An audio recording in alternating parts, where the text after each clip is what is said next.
31 जनवरी और रात के अंधेरे में 31 जनवरी 2024 को महोदय, जब सरकार बनाने और बिगाड़ने का खेल चल रहा था महोदय एनडीए के द्वारा, उस समय आधी रात को अंधेरे रात में वो फाइल लेकर के और पीएमसीएच में महोदय अस्थाई अधीक्षक के पद का पिछले कई वर्षों से पद जो है वो रिक्त है और वहां पर जो डॉक्टर आईएस ठाकुर को संविदा पर नियोजन किया गया है महोदय, वो बहुत भ्रष्ट डॉक्टर है महोदय।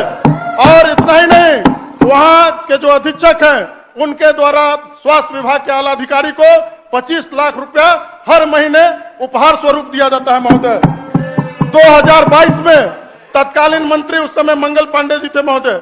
उस समय मैंने जब यह मामला उठाया था तो मंगल पांडे जी ने कहा था कि मार्च में बजट सत्र खत्म होगा, अप्रैल में मैं वहां पर प्रभारी जो अधीक्षक है उसके जगह पर अस्थायी रूप से अधीक्षक का बहाली करूंगा।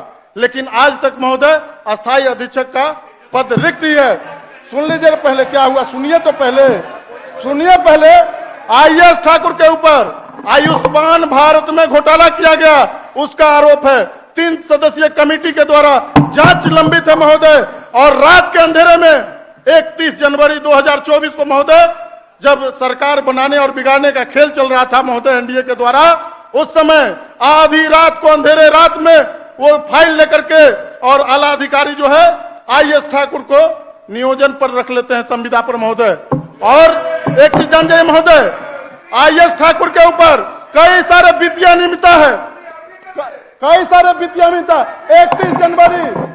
जनवरी माननीय मुख्यमंत्री पंकज जी आपको अनुमति लेने की जरूरत पड़ेगी। 31 जनवरी को आपको बोलने महोदय 31 जनवरी को रात के अंधेरे में फाइल पर जो खेला हुआ है महोदय, मोटी रकम लेकर के 1 साल के लिए संविदा पर नियोजित किया गया महोदय।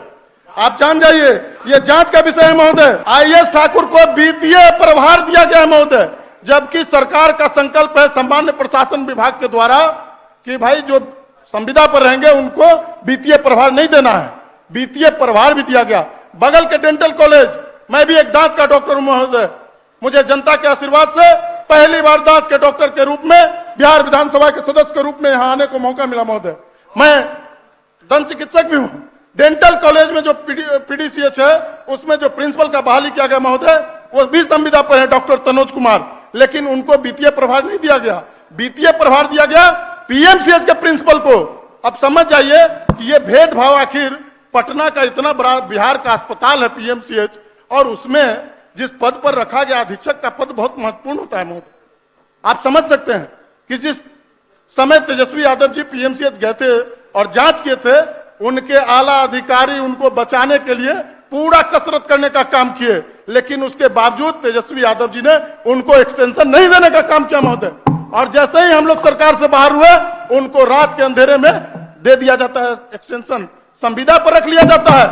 क्या बात है महोदय। देशवा न्यूज पर वीडियो देखने के लिए लाइक करें, सब्सक्राइब करें, साथ ही बेल आइकन दबाना न भूलें।